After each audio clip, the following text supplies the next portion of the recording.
বাংলাদেশে কিন্তু বাংলাদেশের প্রশাসন এবং বাংলাদেশের মিডিয়া একটি মিশনে নামছে। সেই মিশনটা হইলো যে বর্তমানে বাংলাদেশের মানুষের নিকট এই মসজিদ মাদ্রাসা সংশ্লিষ্ট যারা আছে, মাদ্রাসা শিক্ষার্থী, মাদ্রাসার হুজুর, মসজিদের ইমাম, তাদেরকে কোনোভাবে জাতির সামনে আপনার খারাপ মানুষ হিসাবে উপস্থাপন করতে পারা যায় কিনা, তারা এই মিশনটা নামছে।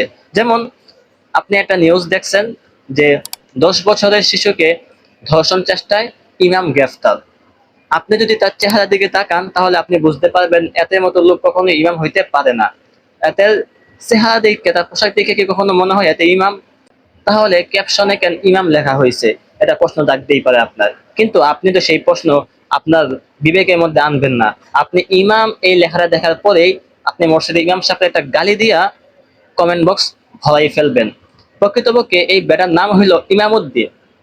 তো বেটার নাম ইমামউদ্দিন, তো যাতে করে বাংলাদেশের মানুষ একটু এই নিউজটার প্রতি আকৃষ্ট হয়, পাশাপাশি একটু মসজিদের প্রতি মানুষের ভক্তি কইমা যায়, সেই কারণে তারা কি সুন্দর একটি ক্যাপশন দিছে, 10 বছরের শিশু ধর্ষণ চেষ্টায় ইমাম গ্রেফতার।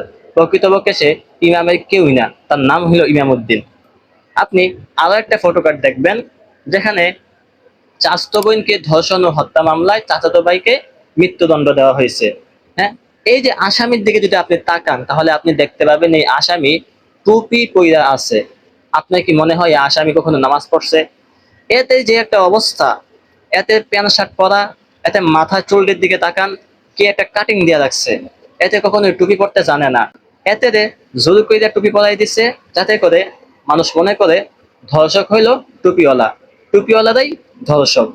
আমি এখানে আপনাদেরকে দুইটি উদাহরণ দেখাইলাম, একটি হইলো মিডিয়া কর্তৃক, আর একটি হইলো প্রশাসন কর্তৃক।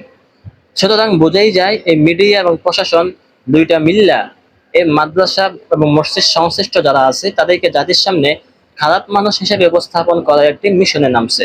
তাই আপনারা সকলে সতর্ক থাকবেন, সাবধানে থাকবেন। সবচেয়ে আফসোসের বিষয় হইল তারাও কিন্তু মুসলমান।